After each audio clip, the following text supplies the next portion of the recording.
દિયોદર, કાંકરેજ અને ભાભરના લોકો છેલ્લા કેટલાય સમયથી ઓગળ જિલ્લાની માંગ કરી રહ્યા છે, પરંતુ કેમ ઓગળ નામ આપવા કેમ માગે છે, જેને લઈને અમે પહોંચ્યા છીએ કાંકરેજના દેવ દરબાર ખાતે, જ્યાં પ્રધાનમંત્રી ખુદ શીશ ઝુકાવીને નમન કરી ગયા છે.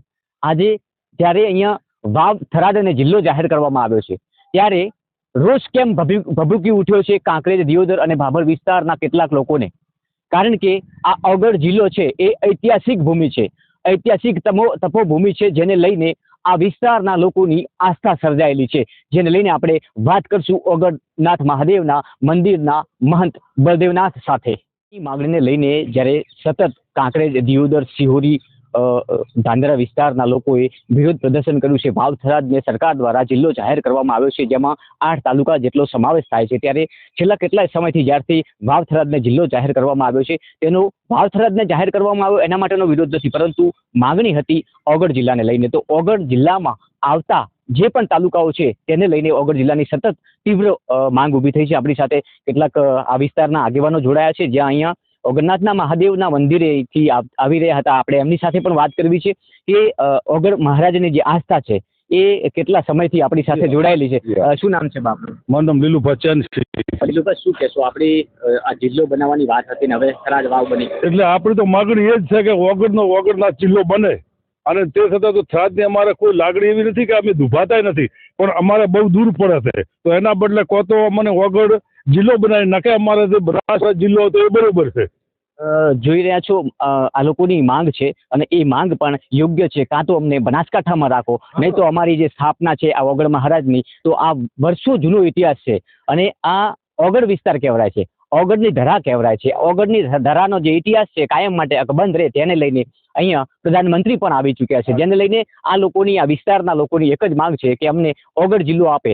અમને વાવ, થરાદ જિલ્લો બન્યો છે એનાથી અમારું કોઈ દિલ દુભાણું નથી, ભલે બન્યો, પરંતુ અમારે આ ઓગળ જિલ્લામાં જ રહેવું છે, માટે અમને ઓગળ જિલ્લો આપો. આપણી સાથે બીજા એક આગેવાન જોડાય છે. શું કહેશો? જે રીતે વાવ, થરાદને જિલ્લો જાહેર કર્યો, આપણે માંગણી હતી ઓગળ જિલ્લાની. હા, અમારે તો ઓગળ જિલ્લાની જ માગણી છે, અને છતાંય અમને કો તો બનાસમાં જ રાખે, અમારે જે પાલનપુર છે એમાં જ અમને રહેવા દે.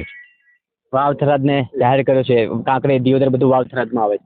એ પણ અમને એનો વિરોધ નથી, પણ અમને તો અમારી માગણી એવી છે કે તો ઓગળ જિલ્લો અમને હોય આપે, ને કે પાલનપુર જે છે એમાં અમને રાખે.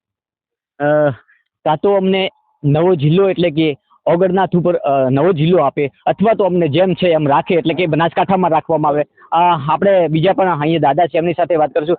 દાદા, શું કહેશો? ઓગળ ભગવાન સાથે આસ્થા ધરાવો છો? અમારે તો આનું રાખો ને.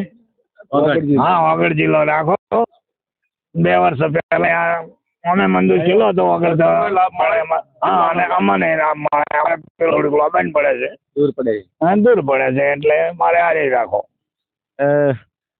જોઈ રહ્યા છો બુઝુર્ગ આગેવાનો છે આ વિસ્તારના, જેમણે સતત ચિંતા કરી છે આ વિસ્તારની. આજે પણ આ વિસ્તાર વિકાસ ઝંખી રહ્યો છે. જો ઓગળ જિલ્લો સ્થાપિત થાય તો આ વિસ્તારને એક અલગ પ્રકારની ઓળખ મળે. આ વિસ્તારનો જે ઇતિહાસ છે, જે ભૌગોલિક સ્થિતિ છે, આ વિસ્તાર કહેવાય છે કે ઓગળની ધરા છે, તો આ વિસ્તાર અમારો ઐતિહાસિક જે છે અકબંધ રહે, જેને લઈને ઓગળ જિલ્લાની માંગણી કરી છે. વિરોધ છે અમને, બસ એક જ જિલ્લો જોઈએ, ઓગળ જિલ્લો જોઈએ. વાવ, થરાદમાં નથી જવું, આવું લોકો કહી રહ્યા છે. હા, અમારે વાવ, થરાદમાં બિલકુલ કોઈને જવું નથી. આખા બનાસકાંઠાને અમારે કોઈને જવું જ નથી, અને જો એના બાદ તો અમને જ રાખે બનાસકાંઠા જિલ્લામાં જેમ છે એમ જ. અને આપ તમે એમ કરો તો ઓગળજી મહારાજ પાસે જઈ જાઓ, હાલ બળદેવ નાથ પાસે, એ પૂરી માહિતી તમને આવશે, અને એના જેવું પ્રદર્શન ચોય નહીં થઈ શકે. તો ઓગળજી વધારો. બિલકુલ. અહીંયા બાપજી પણ, અહીંના મંત જે છે એ પણ ઉપસ્થિત છે, જેઓ એમના દર્શન કરીને આવી રહ્યા હતા. રસ્તામાં એમને મળ્યો તો આ જ ચર્ચાઓ કરીને, એ ચર્ચાઓ વિષય ઉપર એમના મંતવ્યો લીધા. તો ચોક્કસથી આ લોકો વિસ્તારના આગેવાનો છે, તો આ વિસ્તાર જ કાયમ માટે અકબંધ રહે, અને કાયમ માટે ઓગળજી ભગવાનની જે નામના છે એ વર્ષો સુધી ઇતિહાસ બની રહે, તેને લઈને ઓગળ જિલ્લાની માગણી કરવામાં આવી રહી છે. નમસ્કાર.